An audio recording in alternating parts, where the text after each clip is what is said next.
The old house stood hunched on the crest of Widow's Hill, a silhouette against the bruised purple of the twilight sky. It was a place locals whispered about, a place steeped in a history of sorrow and misfortune.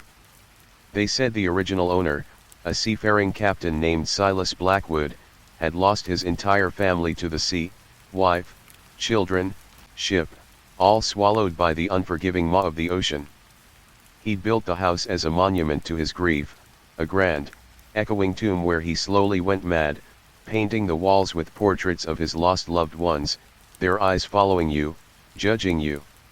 I, a paranormal investigator with more hubris than sense, had come to spend the night. Armed with EMF readers, a digital voice recorder, and a healthy dose of skepticism, I intended to debunk the myths surrounding Widow's Hill. My name is Elias Thorne, and I was about to learn a lesson that would shatter my understanding of reality.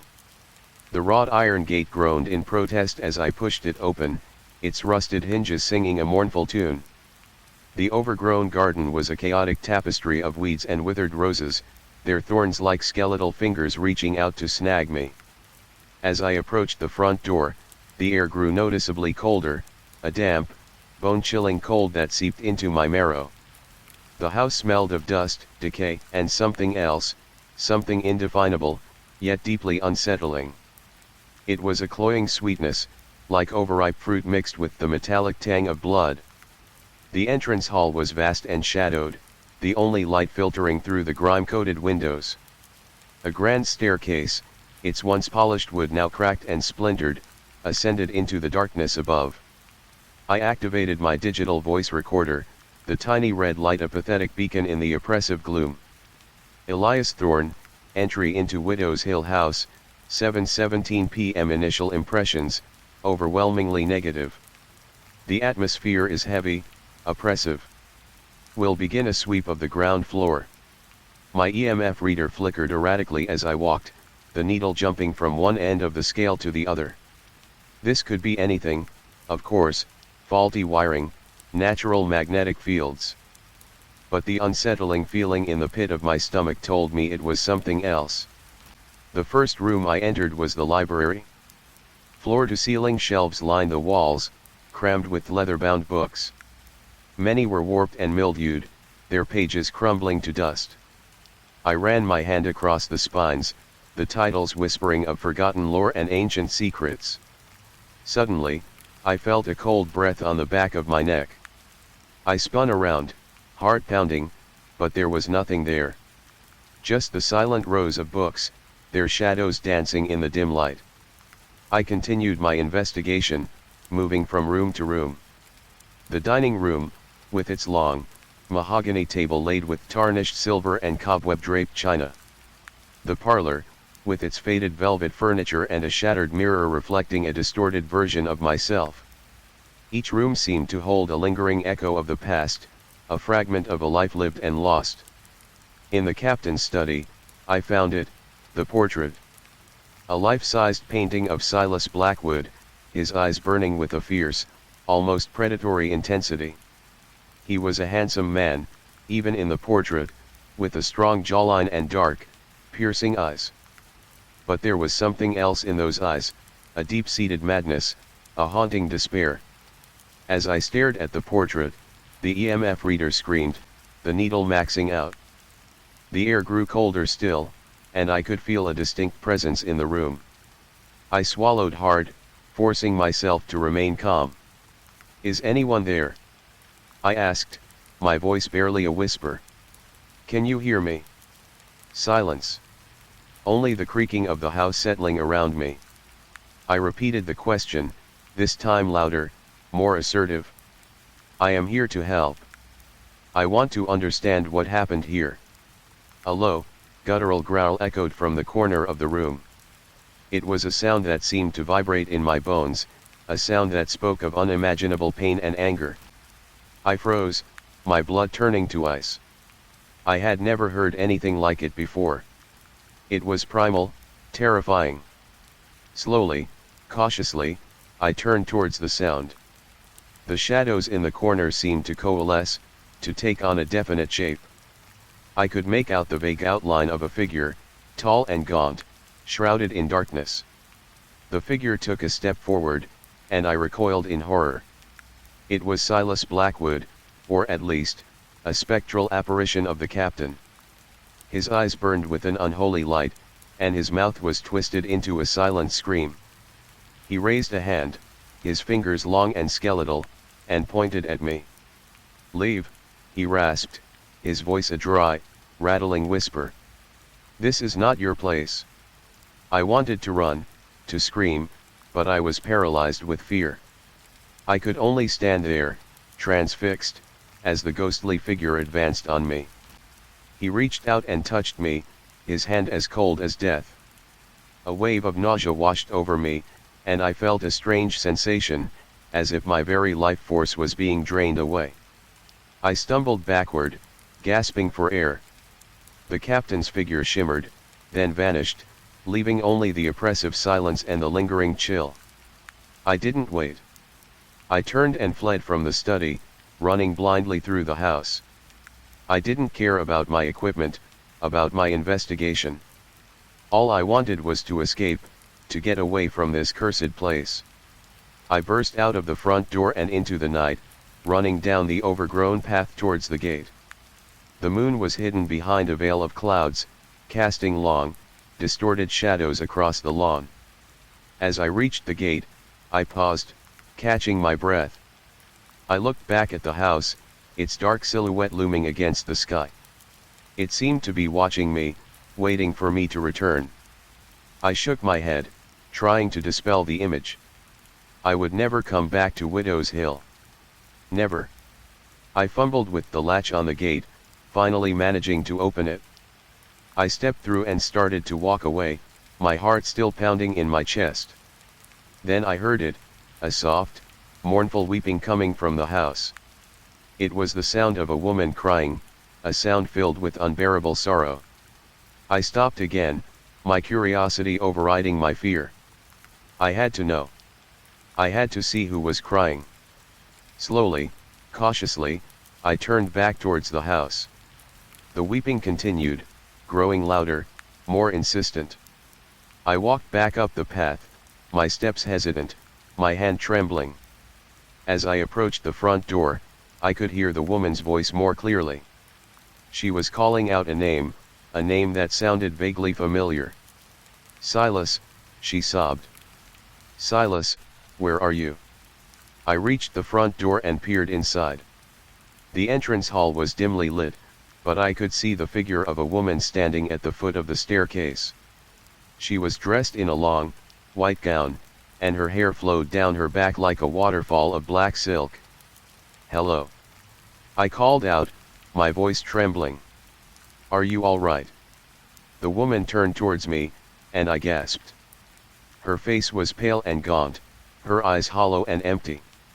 She looked like a ghost, a specter from another time. "Who are you?" she asked, her voice a barely audible whisper.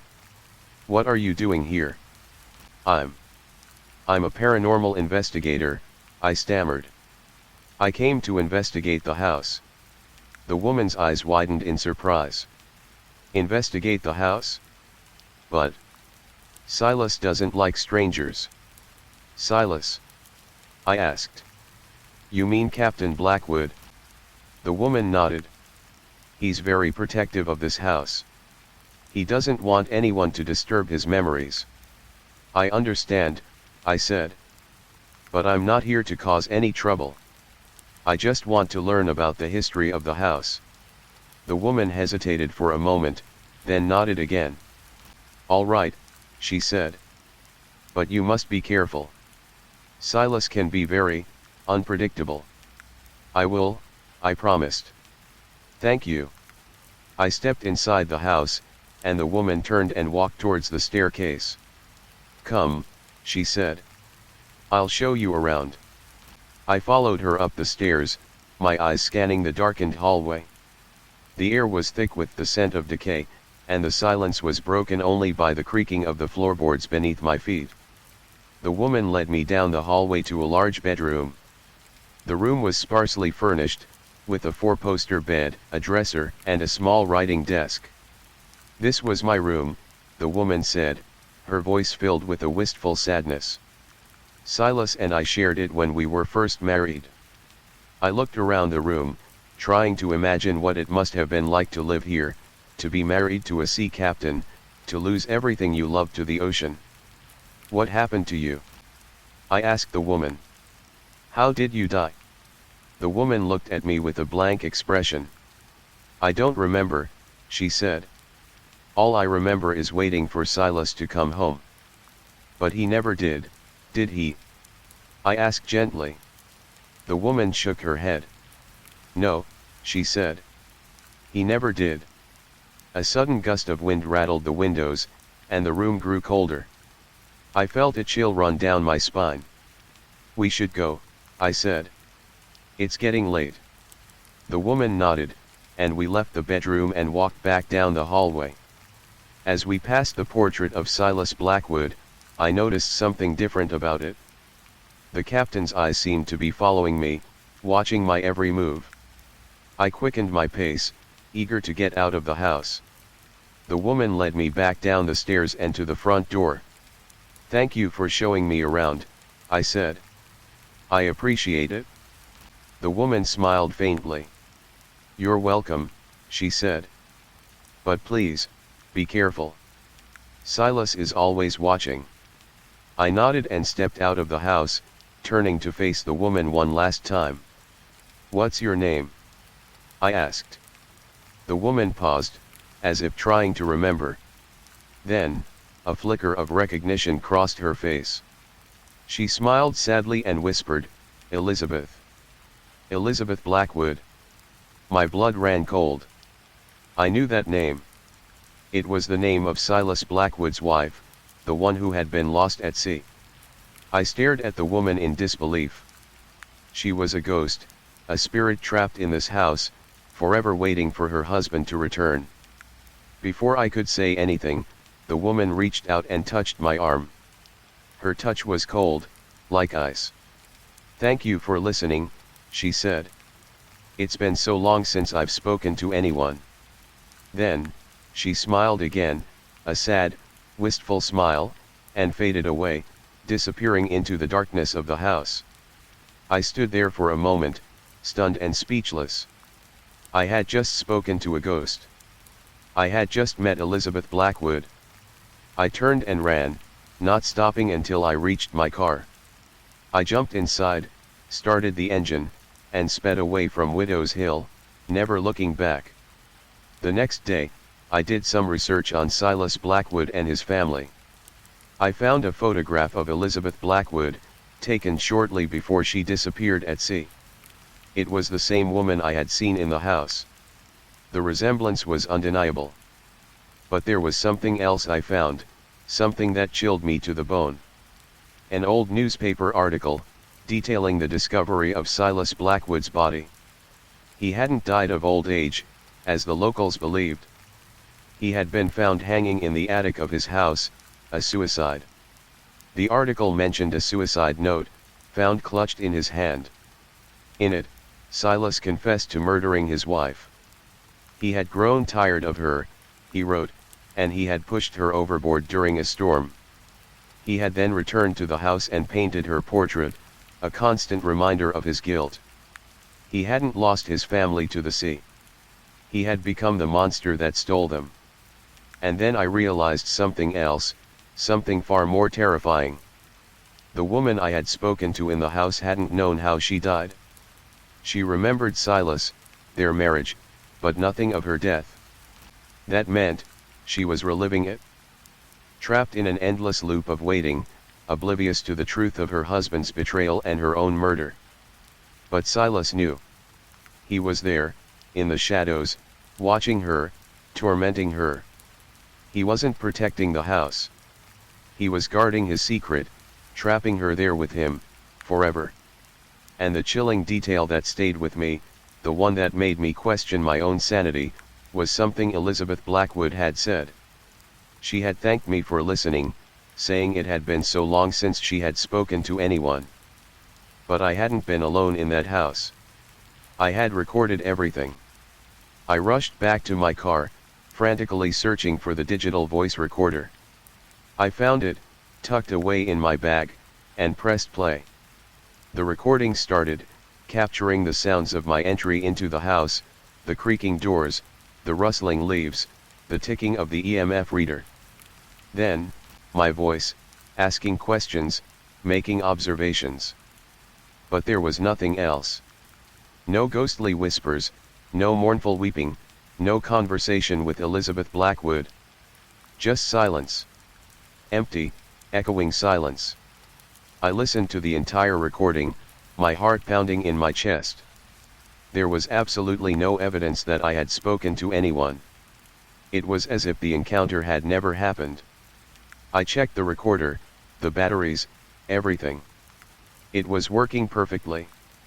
The recording was clear, crisp, and empty. Had I imagined it all? Had the oppressive atmosphere of the house, the weight of its history, played tricks on my mind? Had I succumbed to the legends of Widow's Hill? But I knew what I had seen. I knew what I had heard. I knew that I had spoken to Elizabeth Blackwood. And then it hit me. Elizabeth had thanked me for listening, because she hadn't spoken to anyone in a long time. Because she couldn't. Silas wouldn't let her. He was the one who answered me, impersonating his dead wife, trying to lure me in, to keep his secret safe. He had manipulated me, used me, and now, he knew that I knew the truth. I looked up at the sky, the clouds gathering, the wind picking up. I could feel his presence, watching me, waiting for me. I had to get away. I had to disappear. He would come for me. He would silence me, just like he had silenced Elizabeth. But I couldn't run forever. He was tied to that house, to Widow's Hill. I had to find a way to break the cycle, to free Elizabeth, to stop Silas. I spent weeks researching the Blackwood family, poring over old records, searching for any clue that could help me. I learned about Silas's obsession with the sea, his growing madness after his wife's disappearance, his descent into darkness. I discovered that Elizabeth had been a devout Christian, a woman of great faith. Perhaps, I thought, her faith could be used against Silas. Perhaps a ritual, a blessing, could break his hold on the house. I contacted a priest, a man known for his knowledge of the occult. I told him everything, about the house, about Elizabeth, about Silas. He listened patiently, his face grim. "This is a dangerous situation, Elias," he said. "Silas Blackwood is a powerful entity, fueled by hatred and guilt. Confronting him will not be easy." "I know," I said. "But I have to try. I can't leave Elizabeth trapped there." The priest agreed to help me. He gathered a team of experts, individuals skilled in the arts of exorcism and spiritual cleansing. We prepared for a week, studying ancient texts, gathering holy artifacts, and steeling ourselves for the confrontation. Finally, the night arrived. We drove to Widow's Hill, the same road I had taken weeks before, but this time, I wasn't alone. I had reinforcements, warriors armed with faith and knowledge. The house looked even more menacing in the darkness, its silhouette a jagged wound against the sky. The air was thick with a palpable sense of dread. We approached the front door, the priest leading the way. He held aloft a silver crucifix, its polished surface reflecting the moonlight. "In the name of God," he said, his voice ringing out in the night, "we command you to open this door." The door creaked open, revealing the dark, echoing entrance hall. We stepped inside, the priest chanting prayers, the others holding their breath. The house was even colder than I remembered. The air was heavy with the scent of decay and despair. We began our sweep of the house, moving from room to room, reciting prayers, scattering holy water. The EMF reader flickered erratically, the needle jumping wildly as we approached the captain's study. The priest stopped at the door, his face pale. "This is the heart of the darkness," he said. "Be prepared." He pushed open the door and stepped inside. The room was filled with shadows, the air thick with a sense of malevolence. Silas Blackwood was there, standing in front of his portrait, his eyes burning with hatred. He looked even more menacing than before, his form more solid, more real. "You dare trespass in my domain," he snarled, his voice a guttural growl. "You will regret this." The priest raised the crucifix. "In the name of God, I command you to release this house, to release Elizabeth Blackwood, and to return to the darkness from whence you came." Silas laughed, a hollow, mocking sound. "You cannot defeat me," he said. "This is my house. And Elizabeth is mine." He lunged at the priest, his eyes blazing with fury. The priest held his ground, thrusting the crucifix forward. A blinding flash of light filled the room, and Silas screamed, a sound of unimaginable pain. He recoiled, his form flickering and dissolving. The priest continued to chant, his voice growing louder, more powerful. The other members of the team joined in, their voices rising in a chorus of prayer. The room began to shake, the walls groaning, the floor trembling. The portrait of Silas Blackwood fell from the wall and shattered on the floor. Silas screamed again, his voice growing weaker. He was losing his grip on the house, his power waning. Suddenly, a figure appeared in the doorway. It was Elizabeth Blackwood, her face radiant, her eyes filled with peace. "Silas," she said, her voice soft and gentle. "It's time to let go. It's time to move on." Silas turned to face her, his eyes filled with a mixture of hatred and despair. "Elizabeth," he whispered. I can't let you go." "You have to," she said. "You have to forgive yourself. You have to find peace." She reached out her hand to him, and for a moment, I thought he would take it. But then, his face contorted in anger, and he lunged at her, his hand outstretched, his fingers reaching for her throat. But before he could reach her, the priest stepped forward and placed his hand on her shoulder. "You are free, Elizabeth," he said. "You are free to go." Elizabeth smiled, a radiant, beautiful smile, and turned to face me. "Thank you, Elias," she said. "Thank you for helping me find peace." Then, she faded away, disappearing into the light. Silas screamed one last time, a sound of pure agony, and then he too was gone, vanished into the darkness. The house fell silent. The shaking stopped. The air cleared. The oppressive atmosphere lifted. We had done it. We had freed Elizabeth Blackwood. We had banished Silas Blackwood. We left the house, the priest closing the door behind us. As we walked away, I looked back at Widow's Hill. It no longer looked menacing, no longer looked haunted. It looked like just an old house, standing alone on a hill. I never went back to Widow's Hill. I never investigated another haunted house. I had seen enough. I had experienced enough. But I never forgot Elizabeth Blackwood. I never forgot her sad, wistful smile, her plea for peace. And I never forgot the lesson I learned that night. That some things are better left undisturbed. That some doors are better left unopened. And that some secrets are best left buried. Years later, I received a package in the mail. It was a small, wooden box. Inside, there was a single item, a faded, leather-bound book. I opened the book and began to read. It was Elizabeth Blackwood's diary. In it, she wrote about her life with Silas, their love, their hopes, their dreams. She wrote about his growing obsession with the sea, his increasing moodiness, his bouts of anger. And then, she wrote about the storm. She wrote about how Silas had taken her to the deck, how he had held her close, how he had whispered in her ear. And then, she wrote about how he had pushed her overboard. But the last entry was different. It was written in a shaky, almost illegible hand. "I remember," she wrote. "I remember what he did. I remember the cold water, the darkness, the fear. I remember his face, his eyes filled with hatred. I remember everything. And then, there was one last sentence, scrawled across the page in a desperate, frantic hand. He's still here. He's always here. He's in the portrait. He's watching me. He won't let me go. He's still in me.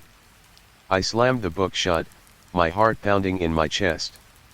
I knew what that meant. Silas hadn't been banished. He hadn't been destroyed. He had found a way to survive, to cling to existence.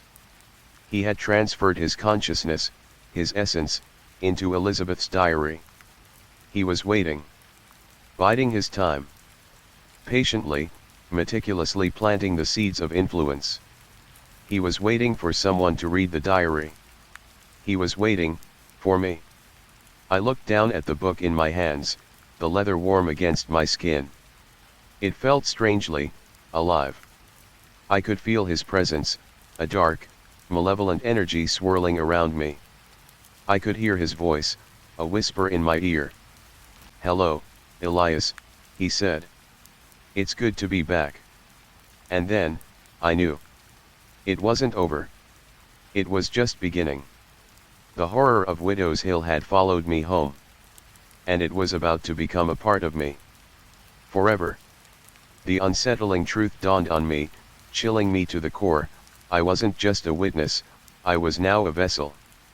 The story of Silas Blackwood wasn't confined to the dusty rooms of that old house, it was now etched within me, a terrifying chapter waiting to unfold.